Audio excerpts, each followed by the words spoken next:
She smiled the way people expected her to smile, soft, polite, perfectly timed. If anyone had paused long enough to look beyond the surface, they might have noticed the way her eyes never quite joined in, how the brightness in them felt practiced rather than natural. But no one paused. No one ever does. To the world, Alina Rahman was doing just fine. Every morning she woke before the alarm, not because she was disciplined but because sleep had long ago stopped being a place of rest. It was a thin, fragile state filled with half-dreams and unfinished memories that clawed at her chest. She would lie there for a moment, staring at the faint cracks in the ceiling, reminding herself to breathe slowly, evenly, like nothing inside her was unraveling. Then she would get up, wash her face in cool water, and put herself together piece by careful piece. By 8:30 she was always at her desk in the marketing firm downtown, coffee in hand, posture straight, expression calm. Her colleagues admired her. They used words like reliable, composed, strong.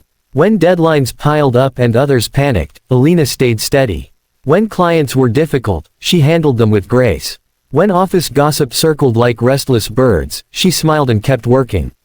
"Honestly, I don't know how you stay so calm all the time," her coworker Sana once said, leaning against the edge of Alina's desk. "Nothing ever seems to shake you." Alina had smiled then too, the same practiced curve of her lips. "I guess I just learned to handle things." What she didn't say was that some storms don't show on the surface. Some earthquakes happen quietly, deep underground, where no one hears the cracks. The truth was, Alina had been breaking for years. It hadn't happened all at once. There was no single dramatic moment where her world collapsed in one loud, cinematic crash. Instead, it had been slow, so slow that even she hadn't noticed at first. A disappointment here, a betrayal there, words that cut deeper than anyone realized. Losses that never fully healed. She had grown up in a small apartment in Lahore, the eldest daughter in a family that believed strength was silent and pain was private. From the time she was young, Alina learned an important rule: don't burden others with your feelings. When she cried after being bullied in school, her aunt had wiped her tears and said gently but firmly, "Strong girls don't cry in front of people. They smile and move forward." So she learned. When her father lost his job and the house filled with tension thick enough to taste, she swallowed her own fears and focused on being helpful. When her closest friend in college slowly drifted away without explanation, she told herself it didn't matter. When the man she once trusted with her whole heart chose someone else, she didn't scream or beg or break down in public. She simply smiled. And each time she pushed her feelings down, something inside her cracked just a little more. Years passed. On the outside, her life looked like progress. She graduated near the top of her class. She secured a respectable job. She supported her family when money was tight. She became the person others leaned on during their hard moments. But no one asked who Alina leaned on. The nights were the hardest. That was when the silence grew loud enough to hear her own thoughts clearly. She would sit by the window of her small apartment, city lights flickering in the distance, and feel an ache she couldn't fully name. It wasn't just sadness. It wasn't just loneliness. It was something heavier, a quiet exhaustion from carrying too much for too long. Sometimes her chest would tighten for no obvious reason. Her breathing would go shallow. Her hands would tremble slightly as she gripped the edge of the table. Until the feeling passed, she told herself it was just stress. Everyone gets stressed. One evening, after a particularly long day at work, she found herself sitting on the floor of her kitchen without remembering how she got there. The overhead light hummed faintly. Her phone buzzed somewhere nearby with unread messages she didn't have the energy to open.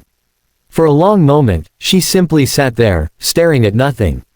A strange thought slipped quietly into her mind. I'm so tired. Not the kind of tired that sleep fixes. The kind that settles deep in your bones. But the next morning, she still showed up to work early. She still smiled. She still delivered her presentations flawlessly.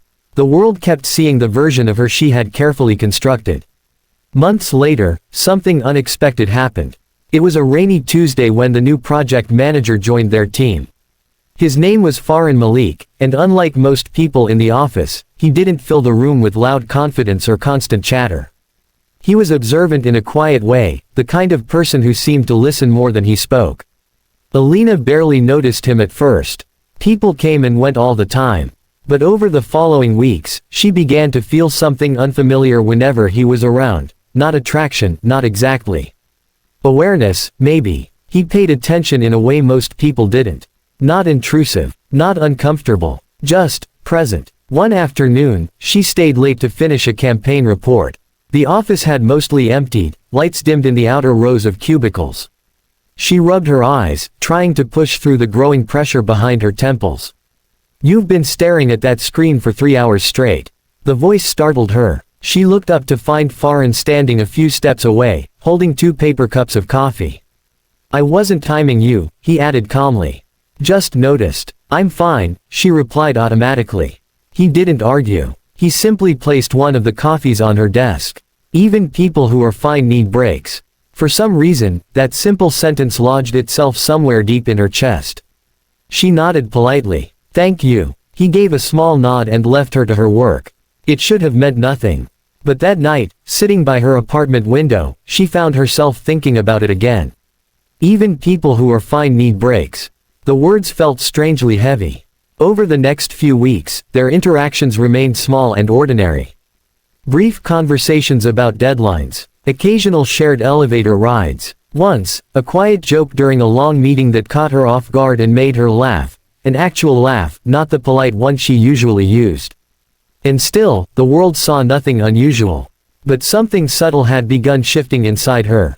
Not healing. Not yet. Just loosening. One evening, during a particularly stressful project launch, everything piled up at once.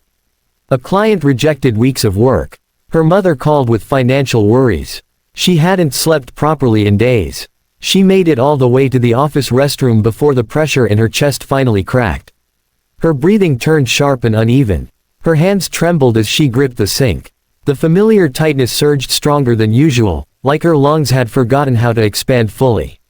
"Not here," she begged silently. "Not now." Footsteps entered the restroom. Alina quickly turned toward the mirror, splashing water on her face, forcing her breathing to slow. By the time the door opened fully, her expression was already composed. Except Farhan had been the one who walked in. He paused when he saw her. For a moment, neither of them spoke. "I'm fine," she said quickly, the words automatic. He studied her face, not intensely, not uncomfortably. Just carefully. Then he said something no one had said to her in years. "You don't have to be." The words hit harder than she expected. Something fragile inside her chest wavered.